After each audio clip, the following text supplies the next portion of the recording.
Merci, monsieur. Monsieur le pasteur, si je vous en prie. Merci. Évidemment, quand on est devant cette masse de questions, répondre en 3 minutes, c'est un peu frustrant.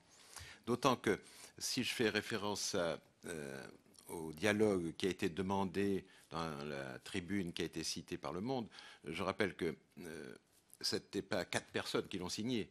Ça, c'était la mise en page des journalistes. Il y avait un certain nombre de personnes, et pas tous des religieux, loin de là, qui souhaitaient un dialogue large et ouvert.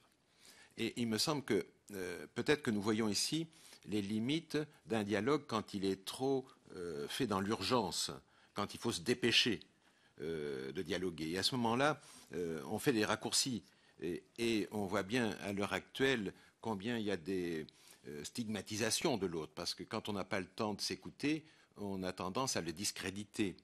Et je ne voudrais pas qu'on en arrive à ce genre d'argumentation dans un dialogue sérieux. Quand on nous accuse généralement de poser notre pouvoir sur la famille et des choses comme ça, cette instrumentalisation-là, on ne peut pas rentrer dans ce genre d'argumentation quand on nous dit où est-ce que vous étiez au moment du nazisme, etc. On a cité le cardinal de Toulouse, mais je pourrais vous citer le pasteur Bögner, bien d'autres qui ont été les premiers, et sur tout un tas d'autres sujets.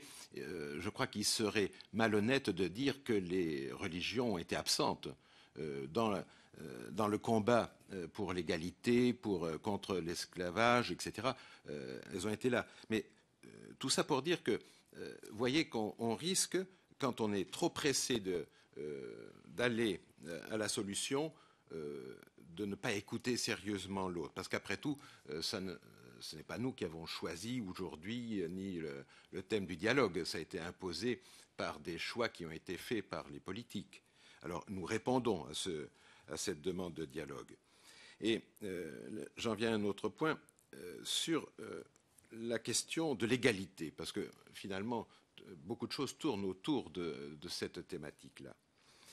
En ce qui nous concerne, la question ne se pose pas vraiment dans les termes qui ont été évoqués. Quand on parlait de limites de l'égalité par rapport au mariage, relisons le Code civil, nous voyons que tout le monde n'a pas le droit d'épouser tout le monde. Il y a des empêchements. Donc il faut arrêter de fantasmer l'amour comme permission de tout. Et si on va un peu plus loin,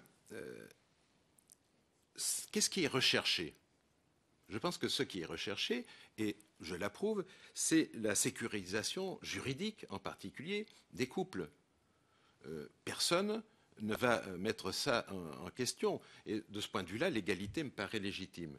Mais pourquoi alors s'accrocher au mariage, qui, comme vous le dites, est une institution qui va périr d'ici peu, alors que c'est, disons, les courbes qui s'inversent.